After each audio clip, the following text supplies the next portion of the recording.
Hello my dear students, good morning to all of you. In the last lecture we have studied touching circles, theorem of touching circle, and also we have studied the distance between the centers of two touching circles, external as well as internal. That is the distance between the centers of external touching circles is the sum of their radii, and the distance between the centers of two internal touching circles is the difference between their radii. So now today in this lecture we are going to study practice set 3.2. So here we have to solve the examples from practice set 3.2 by using the theorem of touching circles. Okay.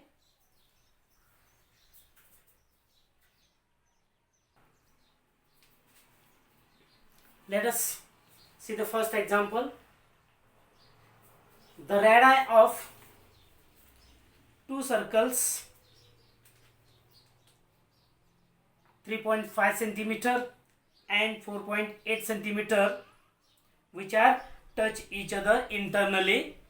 Then find the distance between the centers of the circles. आता बघा इथं दोन touching circle internal touching circles आहे, म्हणजेच दोन आंतरस्पर्शी वर्तुळांच्या त्रिज्या दिलेले 3.5 centimetre आणि 4.8 सेंटीमीटर, त्याच्यावरनं त्या दोन्ही वर्तुळाच्या केंद्रातील अंतर काढायचं आहे आपल्याला. Okay, now we have studied the theorem of touching circles. What is that theorem? If the two circles are touching each other, then the point of contact and the centers of two circles are collinear, म्हणजेच एकरेषीय असतात. मग त्या थेरमचा वापर आपल्याला इथं करायचा आहे. So here look, let radii of two circles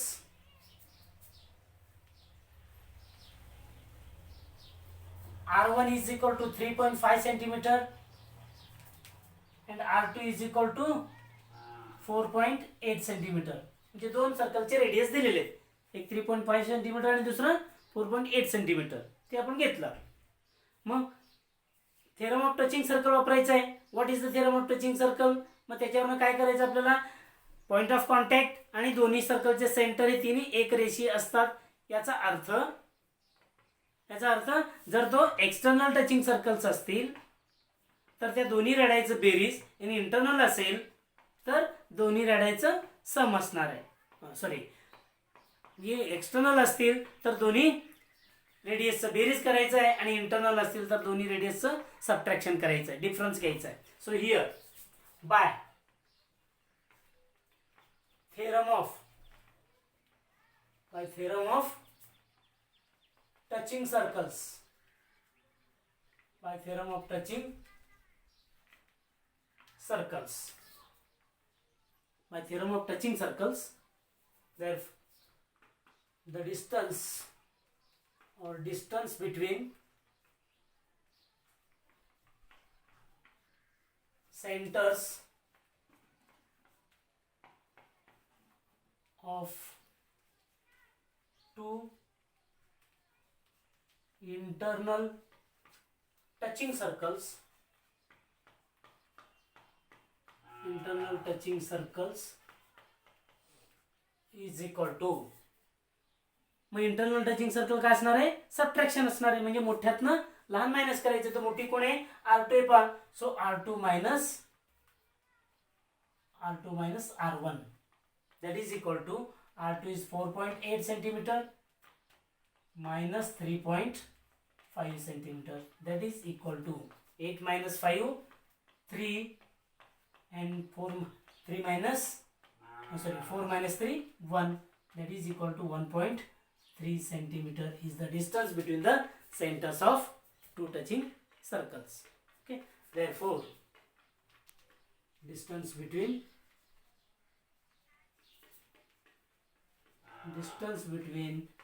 two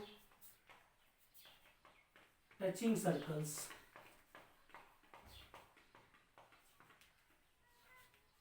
is equal to 1.3 centimetre हे आन्सर लिहायचं आपल्याला. Okay, understand.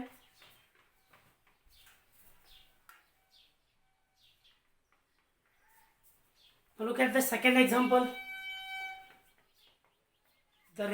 Two circles of radii 5.5 centimeter and 4.2 centimeter touch each other externally. Then find the distance between their centers. म्हणजे इथं दोन circle external touching दिलेले आहेत आणि त्या दोन्ही सर्कलचे रेडियस दिलेले आहेत 5.5 सेंटीमीटर अँड 4.2 सेंटीमीटर. मग त्यावरनं त्या दोन्ही सेंटर मधलं डिस्टन्स आपल्याला काढायचं आहे. So again use here the theorem of touching circles. So by using the theorem of touching circles the distance between centres of two external touching circles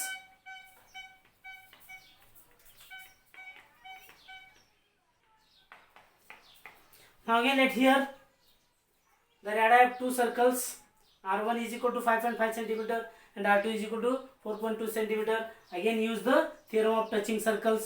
So the theorem by the theorem of touching circles the distance between centers of two external touching circles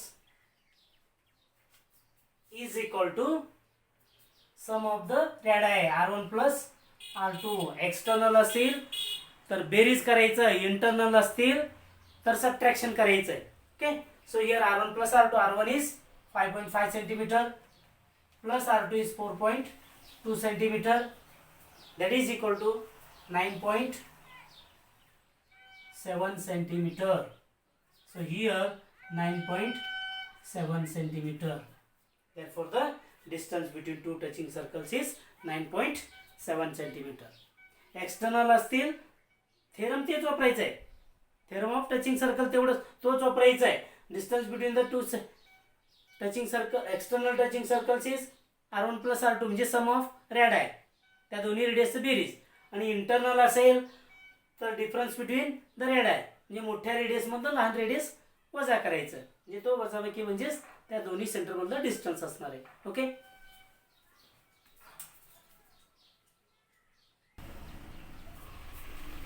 let us see the third example here. If radii of two circles are 4 centimeter and 2.8 centimeter, draw the figure of these circles touching each other. First one externally and internally. Here the radii of two circles are given. R1 is equal to 4 centimeter and the radius of second circle is 2.8 centimeter.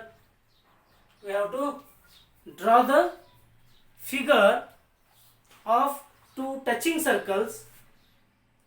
One figure is external touching circles and the second one is a internal touching circles. Okay, so these two circles are touching internally as well as externally. म्हणजे externally touching circle सुद्धा काढायचं आहे आणि internal touching circle सुद्धा काढायचं आहे. मग काय करायचं बघा, इथं first one external touching.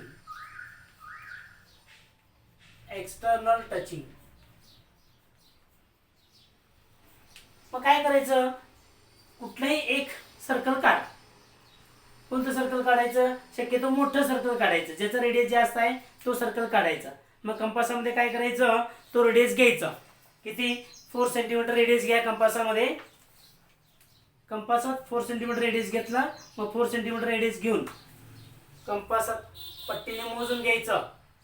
4 centimetre radius घेतला आणि तो सर्कल काढला. ओके, समजा असं 4 सेंटीमीटर रेडियस आहे, तो इथं सर्कल काढूया आपण. Suppose this is the circle having the radius 4 centimeter. Okay, so it is the center. Oh, मग आता हे रेडियस किती असणार आहे, 4 सेंटीमीटर आहे. आता दुसरा जो टचिंग सर्कल काढायचं आहे बघा, तो टचिंग सर्कल काय काढायचं आहे, 2.8 रेडियसचा काढायचा आहे. मग 2.8 रेडियसचा काढायचं म्हणजे इथून हे किती आहे, 4 आहे, बरोबर आहे, हे 4 आहे. मग काय करा, हे याचं रेडियस किती बघा, 2.8 आहे, त्याचं दुप्पट करा. 5.6 होत आहे. मग 5.6 आणि हे 4 म्हणजे 9.6 सेंटीमीटरचं काय करा, इथून सेगमेंट काढा, इथून सरळ काढा. हे 9.6 झालं. ओके, समजा हे 9.6 आहे. इथून इथपर्यंत 9.6 सेंटीमीटर सेगमेंट काढलं. कसं 9.6 काढलं? हे रेडियस आहे, याचं डायमीटर काढायचं आपल्याला. याचं काय करायचं आहे? डायमीटर काढायचं आहे. डायमीटर तो त्याचं दुप्पट करा, 5.6 होत आहे.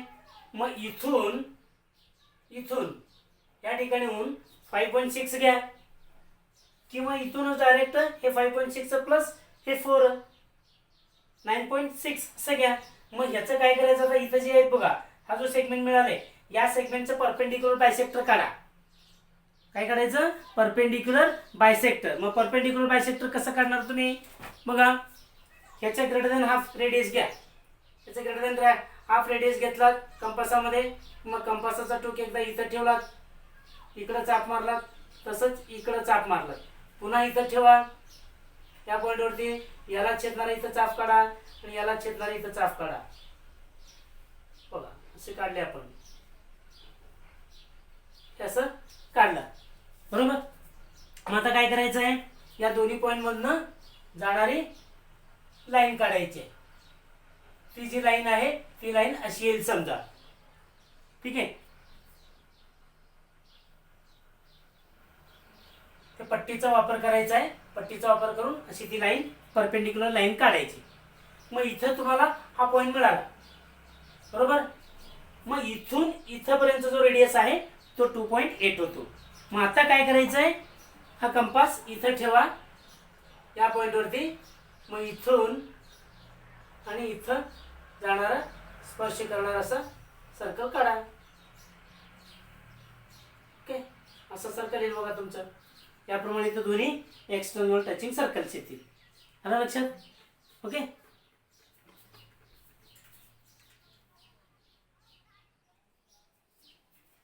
दुसरं काय बघा, इंटरनल टचिंग सर्कल्स. मग आता याच्यासाठी काय करा? पहिल्यांदा 4 सेंटीमीटर रेडियसचा एक मोठा सर्कल काढा. मग समजा इथं 4 सेंटीमीटर रेडियसचा एक सर्कल काढलात मोठा. 4 सेंटीमीटर रेडियस घेऊन एक सर्कल काढा. याच्यातला रेडियस 4 सेंटीमीटर घेतला. समजा असं सर्कल आपण काढलं. हा 4 सेंटीमीटरचा रेडियस घेऊन सर्कल काढला. मग याला आपण सेंटरला नाव दिलं ओ. मग आता हा जो रेडियस आहे, हा रेडियस पूर्ण इथं जोडायचा आहे. हा किती आहे? 4 सेंटीमीटर आहे, बरोबर. मग आता तो सेंटर कुठं असणार आहे? त्या सर्कलचं सेंटर याच लाईनवरती असणार आहे, बरोबर आहे. मग याच लाईनवरती असणार आहे म्हणजे आता कुठं असेल तो? याचा रेडियस किती बघा, 2.8 आहे, बरोबर आहे. मग 2.8. मग इथं काय करायचं? इथून या पॉइंट पासून 2.8 सेंटीमीटर इकडे पॉइंट घ्यायचा आहे. इकडे घ्या 2.8. मग आता समजा इथं हे 4 सेंटीमीटर आहे, मग 2.8 इथं येईल सगळं. बघा, इथं येणार 2.8, बरोबर. हे टोटल 4 आहे. हे टोटल किती आहे? 4 आहे. मग 4 मध्ये 2.8 या ठिकाणी येईल समजा. मोजून घ्यायचा, इथून या पॉइंट पासून इथपर्यंत पट्टीच्या साहाय्याने मोजून घ्या. मोजून हा पॉइंट इथे घेतला. मग तो काय करायचं? सेंटर घ्यायचा, सर्कलचा सेंटर तो घ्यायचा. मग इथं सर्कलचं सेंटर घेतलं आणि इथं टच होणारं सर्कल काढायचं असं. बघा, याप्रमाणे इथं सर्कल येईल तुमचा. असा टचिंग सर्कल येईल. मग याला सेंटरला नाव द्या, सपोज इथं पी आहे. ओके, मग आता बघा, ह्या दोन्ही टचिंग सर्कलच्या सेंटर मधला डिस्टन्स काय येईल? हे मोठ्या सर्कलचं रेडियस आहे. या रेडियस मधनं हे छोट्या सर्कलचं रेडियस मायनस केले की हा डिस्टन्स आपल्याला मिळतो. लक्षात आलं का? मग अशा पद्धतीने हे दिलेल्या रेडियसचे 2 इंटरनल टचिंग सर्कल आणि एक्सटर्नल टचिंग सर्कल आपल्याला काढता येत आहे. Okay,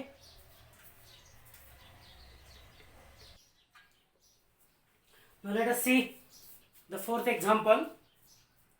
In the figure, the circles with centers P and Q touch each other at point R. A line passing through R meets the circles at point A and B respectively. Then prove that the first one, segment AP, is parallel to segment BQ. So to prove here, right, to prove first one, what is to be proved here? Segment AP is parallel. Segment AP is parallel to segment what? BQ. And the second one is triangle APR is similar to triangle APR is similar to triangle RQB. And the third one, find angle RQB if angle PAR is equal to 35 degree. Okay.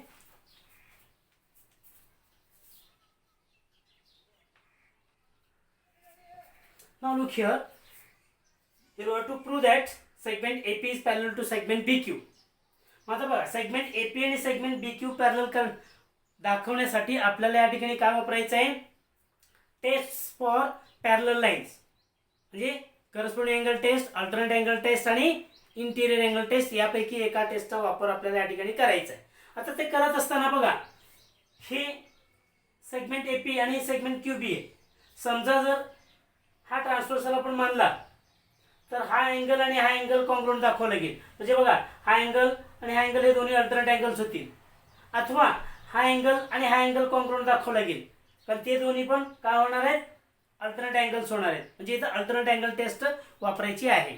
Okay. मग आता बघा, त्यासाठी हा एक triangle घेतला आपण. या triangle मधलं हा अँगल आणि हा अँगल कॉन्ग्रुएंट दाखवतील, कारण काय पी आणि PR दोन्ही एकाच वर्तुळाचे त्रिज्या आहेत. Okay. So right here, first one, in triangle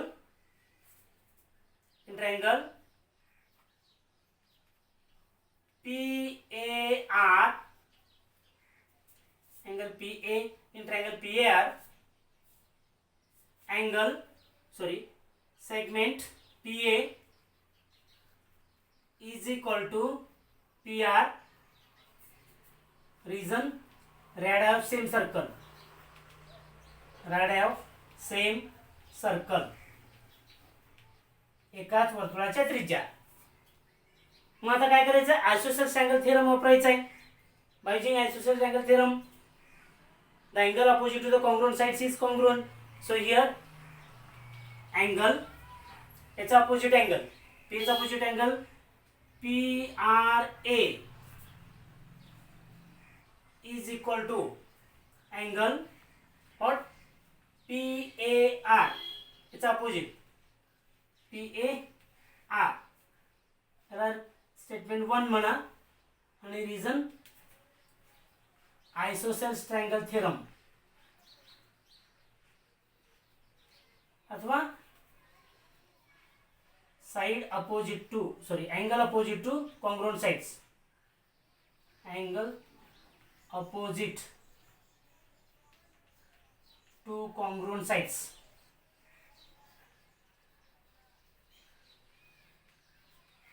okay. आता हे झालं. पुन्हा इकडचा ट्रायंगल घेतला आपण. बघा, इकडचं ट्रायंगल देखील तसंच होणार आहे. इन ट्रायंगल, आपलं ट्रायंगल घेता इन ट्रायंगल QBR काय असणार आहे? QB is equal to QR.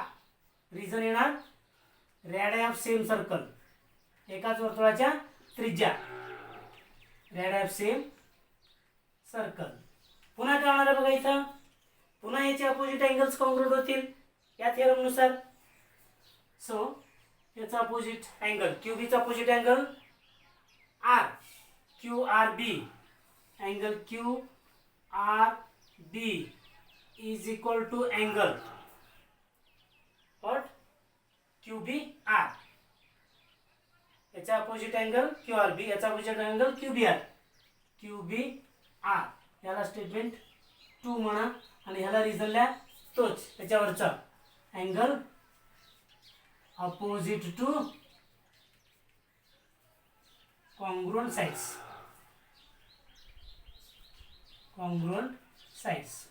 Okay. आता हे झालं. पुन्हा आता बघा याच्यावरून आपल्याला हे दोन अँगल कॉन्ग्रुएंट दाखवता येतात का बघा? नाही येणार, कारण इथं हे दोन्ही अँगल बघा, हे दोन्ही अँगल अपोजिट अँगल्स आहेत व्हर्टिकली. मग ते दोन्ही अँगल लिहा. So angle here angle PRA, angle PRA is equal to angle QRB.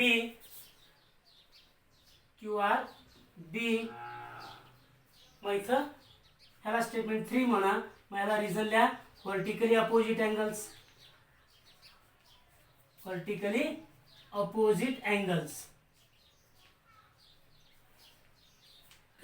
आता बघा या तीनही स्टेटमेंटवरनं काय लिहिता येईल आपल्याला?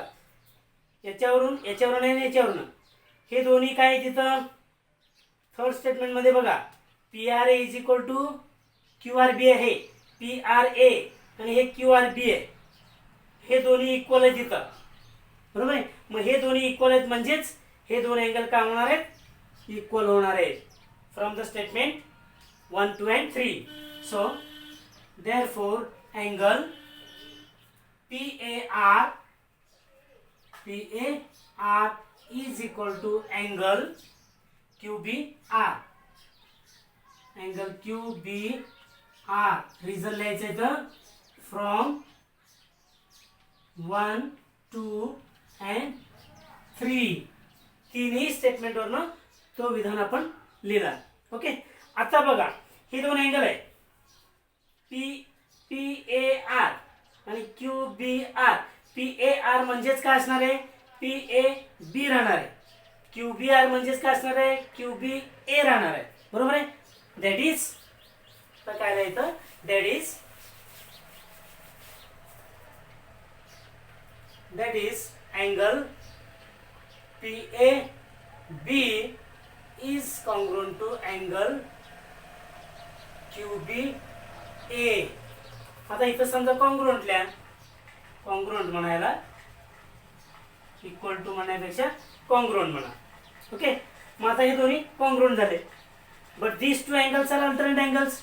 Therefore segment PA is parallel to segment QB. मग याला रिझन लिहा अल्टरनेट अँगल टेस्ट. कारण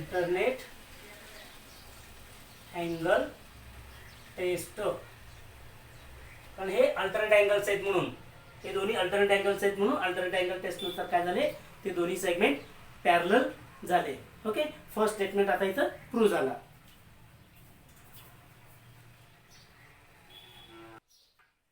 Look at the second statement. Prove that triangle APR is similar to triangle RQB. मग आपण सिमिलर ट्रायंगलचे सुद्धा टेस्ट बघितले बघा.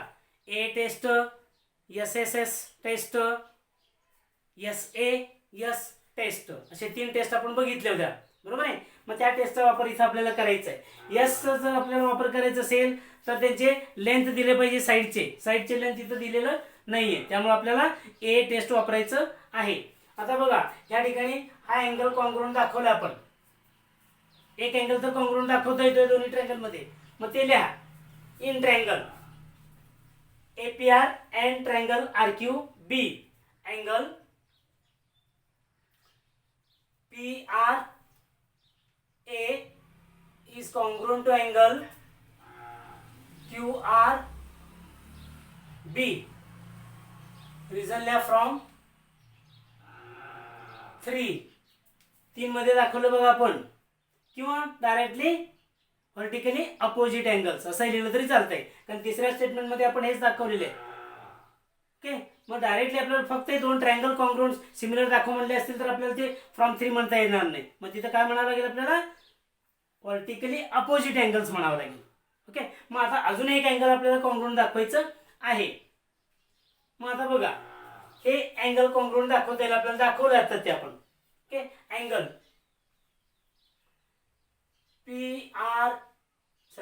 angle PAR is congruent to angle QBR. Reason लिहा, from 1 and 3. आता बघा इथं जे QBR आहे, QBR जो आहे तो QBR म्हणजे कोणाशी कॉन्ग्रुएंट आहे, याच्याशी कॉन्ग्रुएंट आहे, बरोबर आहे. मग आता इथं PAR कोणाशी कॉन्ग्रुएंट आहे, तो याच्याशी कॉन्ग्रुएंट आहे. मग हे दोन्ही कॉन्ग्रुएंट आहेत. तिथं तिसऱ्या स्टेटमेंट मध्ये आपण बघा हे दोन अँगल कॉन्ग्रुएंट दाखवले, म्हणजे हे अँगल कॉन्ग्रुएंट दाखवले. आणि दुसऱ्या स्टेटमेंट मध्ये बघा, दुसरा जो स्टेटमेंट आहे त्या दुसऱ्या स्टेटमेंट मध्ये आपण काय दाखवलंय, हे दोन दुसऱ्या स्टेटमेंट मध्ये आपण हे दोन अँगल कॉन्ग्रुएंट दाखवले, हे दोन, बरोबर आहे.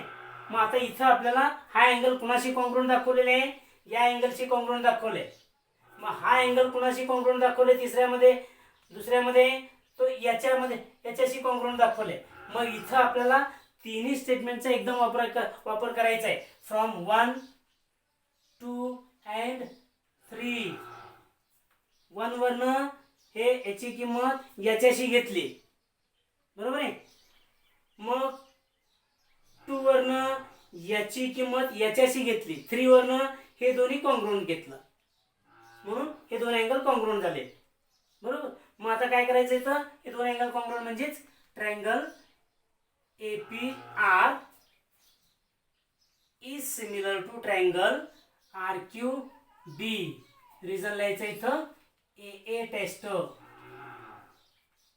A test. ओके, मग इथं हे दोन ट्रायंगल सिमिलर दाखवले आपण.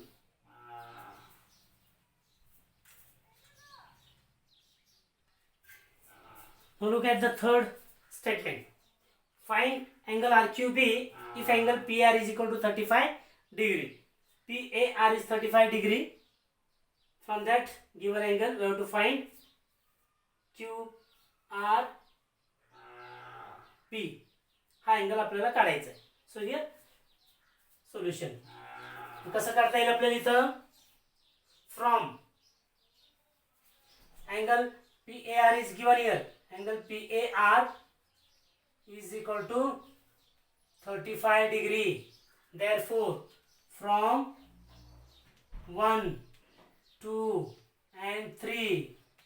1 मध्ये काय दाखवलं आपण, हे दोन अँगल कॉन्ग्रुएंट दाखवले, बरोबर आहे. आणि 2 मध्ये हे दोन अँगल कॉन्ग्रुएंट दाखवले, 3 मध्ये हे दोन अँगल कॉन्ग्रुएंट दाखवले. मग याचा अर्थ काय झालं, हा अँगल, हा अँगल, हा अँगल आणि हा अँगल हे सगळे इक्वल झाले. इक्वल म्हणजे किती झाले, 35 डिग्री झाले, कारण हा अँगल दिले 35. So angle PAR is equal to angle QRB is equal to angle QBR is equal to 35 degree. हे तीन अँगल सेम झाले. आता आपल्याला हा अँगल काढायचा आहे. हा अँगल म्हणजेच या ट्रायंगल मधला आहे बघा. मग या ट्रायंगलचे तिन्ही अँगलचे बेरीज काय करा, 180 दाखवा. So in triangle QRB, angle QRB plus angle QBR plus angle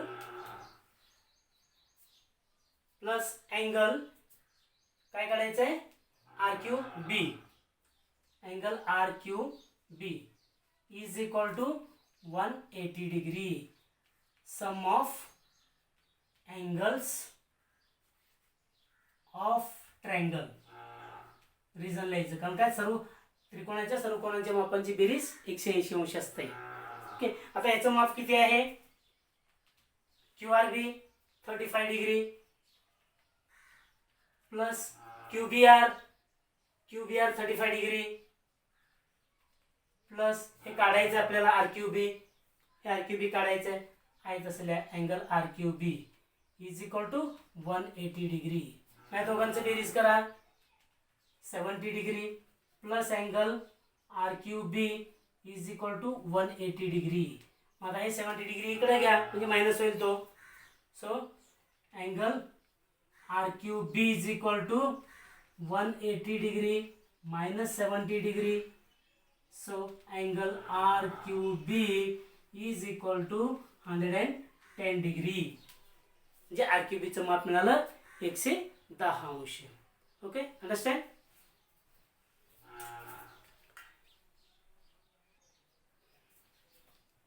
Now look at the fifth question. In the figure, the circles with centers A and B touch each other at point E. Line L is a common tangent which touches the circle at point C and D respectively. Find the length of segment CD if the radius of the circles are 4 cm and 6 cm. या दोन सर्कलचे radius दिले 4 cm आणि 6 cm. त्यामुळे हे radius जोडायचं. हे जोडलं, हे 4 cm दिलंय. त्याच्यानंतर हे जोडा, बीडी जोडा, ते 6 cm दिलेलं आहे. हे टोटल 6 cm आहे. ओके, आता हे दोन्ही सेंटर जोडा. दोन्ही सेंटर आपण जोडलं. दोन्ही सेंटर ई हे तिन्ही कोलिनियर असतात by the theorem of tangent, by the theorem of touching circles. मग आता इथं आपल्याला काय करायचं आहे, length of segment C D काढायचं आहे. ओके, मग आता इथं हा जो चौकोन दिसतोय आपल्याला, कारण इथं माहिती आहे आपल्याला टँजंट थेरमचा वापर करून A C is perpendicular to line L लिहिता येईल आपल्याला. आणि इथं टँजंट थेरम वापर करून B D is also perpendicular to the line L लिहिता येईल. बरोबर आहे, हे दोन्ही परपेंडिक्युलर लिहिता येईल आपल्याला. त्याच्यानंतर आता हे दोन्ही पॅरलल आहेत. समोरचे जो C A is parallel to B D, कारण ते दोन्हीही एकाच लाईनला परपेंडिक्युलर आहेत. आता इथं सी डी काढायचं आपल्याला. मग इथे ए बी माहिती आहे का आपल्याला? बघा, ए बी माहिती आहे. ए बी ची किंमत आपल्याला माहिती आहे, कारण काय याचा रेडियस आहे 4 cm आहे आणि हे 6 cm आहे. हे पहा, हे देखील 4 cm आहे आणि हे 6 cm आहे. मग ए बी काढता येईल आपल्याला. A plus E B, 4 + 6 10 cm A B मिळेल. मग ए बी आणि सी डी दोन्ही इक्वल आहेत का? नाही, कारण ते रेक्टँगल असतील तर इक्वल असतात. मग याच्यासाठी आता काय करायचं आपल्याला? कन्स्ट्रक्शन करायचं आहे. कन्स्ट्रक्शन काय करायचं आहे बघा, इथून ए मधनं डी बी वरती परपेंडिक्युलर लाईन टाकायचं आहे. So here draw the perpendicular. Suppose इथं हा परपेंडिक्युलर टाकला, कुठलं? समजा आपण एपी घेतला. AP is perpendicular to B D. हे आपण काढलं, कन्स्ट्रक्शन केलं. ओके, बघा solution. Segment AP is perpendicular to segment BD is drawn. Okay, मग आता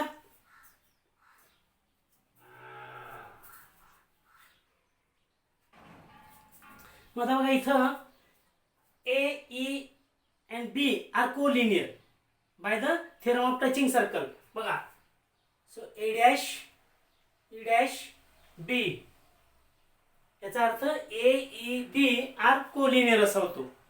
याला रिझन काय लिहायचं? Theorem of touching circles. Theorem of touching circles. Okay, मग आता बघा, रेडियस दिलेले आहेत आपल्याला A C and AE. AC is equal to AE is equal to 4 cm हे दिलेत. त्याच्यानंतर दुसरं radius BD is equal to B is equal to 6 cm. Okay, मग आता इथं या क्वाड्रिलॅटरल मध्ये जर आपण विचार केला, अँगल बघा, अँगल इन क्वाड्रिलॅटरल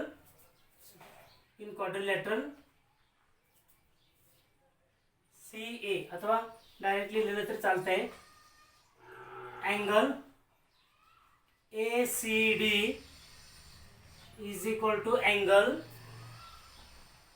PDC और तर BDC is equal to 90 degree. Write the reason here. Tangent theorem. Okay. त्यानंतर हे दोन अँगल 90 झाले. मग आता इथं हा अँगल 90 दिलाय, आपण परपेंडिक्युलर लिहिलाय. So angle APD is equal to also 90 degree construction. Okay. मग आता काय करायचं, हा क्वाड्रिलॅटरल घ्यायचा. सो इन क्वाड्रिलॅटरल ACDP सगळ्यांचं बेरीज 360 दाखवायचं आहे. Angle ACD plus angle APD plus angle PDC plus angle हा PAC. Angle PAC is equal to 360 degree. Sum of all angles of quadrilateral. माहिती आहे याची किंमत माहिती आहे.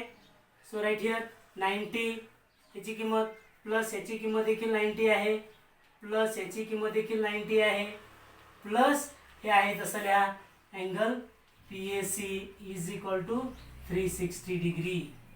मग तिघांचं बेरीज करा. तिघांचं बेरीज येईल 270. So 270 plus angle PAC is equal to 360 degree. मग आता काय करायचं, हे 270 तिकडे नेऊन मायनस करायचं त्यातनं. मग काय बघा इथं. So right here angle PAC is equal to 360 degree minus 270 degree. Therefore, angle PAC is equal to 90 degree. 360 मधनं 270 मायनस केलं 90 झालं. आता बघा या क्वाड्रिलॅटरल मध्ये चारही कोण काटकोन झाले, म्हणजे 90 डिग्रीचे झाले. मग चौकोनाचे जर चारही कोण 90 डिग्रीचे असतील तर चौकोन कुठला असतो, रेक्टँगल असतो. Therefore, here quadrilateral ACDP is a rectangle. Okay. मग रेक्टँगल म्हणजे त्याचे अपोजिट साइड्स कॉन्ग्रुएंट असतात. मग याचे अपोजिट साइड बघा CA आणि PD दोन्ही इक्वल झाले. So here CA is equal to PD. Opposite sides of rectangle. Opposite sides of rectangle. Okay. मग इथे CA is equal to PD is equal to काय होणार, इथं 4 सेंटीमीटर होणार. हे दिलंय CA 4 सेंटीमीटर आहे, म्हणजे PD देखील 4 सेंटीमीटर होईल. बरोबर. मग आता काय करायचंय, याची किंमत काढा, PB ची किंमत काढा. So here right BD is equal to BP plus PD. कारण काय, BPD म्हणजे ते P हा B आणि D च्या दरम्यान आहे. ओके. मग आता याची किंमत माहिती आहे आपल्याला. BD ची किंमत इथे बघा 6 माहिती आहे, हे 6 ठेवा इथं. याची किंमत that is equal to 6 is equal to BP काढायचा आहे, तो आहे तसं लिहा. प्लस PD आहे 4. मग 4 आणून इकडे मायनस करा. So BP is equal to 6 minus 4 that is BP is equal to 2 centimetre मिळालं. BP is equal to 2 centimetre मिळालं. मग नंतर आता काय करा, AB काढा. AB. So AB is equal to AE plus EB. बरोबर. मग AE 4 आहे प्लस EB आहे 6 that is equal to 10 centimetre. काय मिळालं आपल्याला, AB मिळालं. मग आता काय करायचंय, हा जो ट्रायंगल आहे ABP हा राईट अँगल ट्रायंगल आहे. याच्यावरती काय करा, पायथागोरस थेरम यूज करा. पायथागोरस थेरम यूज केले की काय मिळेल तुम्हाला, AP ची किंमत मिळेल. आणि पुन्हा AP व CD हे अपोजिट साइड्स ऑफ रेक्टँगल होतात.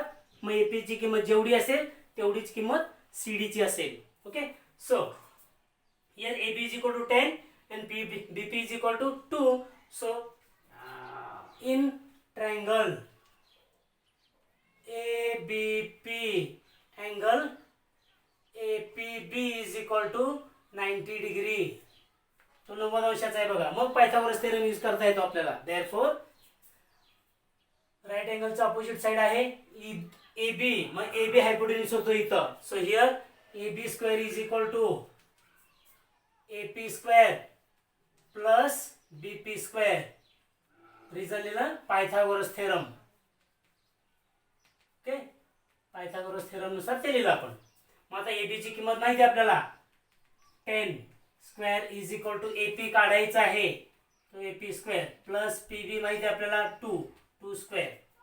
Okay, so 10 square is 100. That is equal to AP square is equal to 4. 2 चा स्क्वेअर 4. मग आता हे 4 आणून इकडे मायनस करा. So will get here AP square is equal to 100 minus 4. मग काय येणार आहे 100 minus 4 96. So AP is equal to 90. AP square is equal to 96. मग 96 परफेक्ट स्क्वेअर आहे का बघा. परफेक्ट स्क्वेअर नाही आहे. मग 96 चे दोन फॅक्टर पडता येतात का बघा. की त्यापैकी एखादी संख्या जी आहे ती परफेक्ट स्क्वेअर असेल. मग असे 96 चे आपण समजा फॅक्टर्स पाडले. मग काय येणार आहे 2 into 4 8. बरोबर आहे. 2 ने भाग जातो. 2 चौक 8 2 8 16. हे नाहीये. मग आता 3 ने भाग जातो का बघा. 3 ने पण जातोय. 3 into 3 त्रिक 9 3 दोन्ही 6. मग येतात का बघा. 32 पण परफेक्ट स्क्वेअर नाही. 4 पण 3 पण नाही. मग आता पुन्हा 4 आहेच आहे. 4 ने भाग जातो. 4 दोन्ही 8 एक उरलं. 4 चौक 16. 24 आणि 4 हे परफेक्ट स्क्वेअर आहे. पुन्हा 6 ने 5 ने भाग जात नाही. 6 ने भाग जातो का बघा. 6 ने जातो. 6 1 6. किती उरले 3 उरले. 6 6 36. आता बघा पुन्हा 7 ने जात नाही. 8 ने जातोय. 8 1 8 8 दोन्ही 16. 8 1 8 8 दोन्ही 8 दोन्ही 16.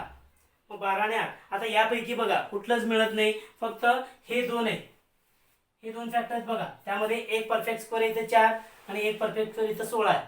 मग दोन्हीपैकी परफेक्ट स्क्वेअर असणारी संख्या जी आहे ती मोठी कशामध्ये आहे. यामध्ये आहे बघा. 6 आणि 16 मध्ये. बरोबर आहे. 6 आणि 16 मध्ये मोठी परफेक्ट स्क्वेअर आहे. त्यामुळे इथं काय करायचं आपल्याला AP square is equal to म्हणजेच AP is equal to root 96 लिहिलं. मग 96 चे आपल्याला या ठिकाणी त्याचे फॅक्टर्स लिहिले. 16 into 6. मग 16 चं स्क्वेअर रूट आपण बाहेर घेतलं. 4 येतोय. So AP is equal to 4 root 6 centimetre मिळालं आपल्याला AP ची किंमत. ओके, मग AP आणि CD दोन्ही कसे आहेत इक्वल आहेत. Therefore here right AP is equal to CD. मग इथं रिझल्टल्या opposite sides of rectangle. Okay, opposite sides of rectangle, but AP is here 4 root 6 centimeter. Therefore इथं रिझन लिहा. इथं स्टेटमेंट लिहा. First therefore CD is equal to 4 root 6 centimeter from first. Okay, from first. कारण इथं दोन्ही equal आहेत. AP आणि CD equal असल्यामुळं AP ची किंमत 4 रूट 6 सेंटीमीटर आहे. त्यामुळे CD ची किंमत देखील 4 रूट 6 सेंटीमीटर येईल. Okay, understand. So I hope that all of you understood the all examples. So thank you.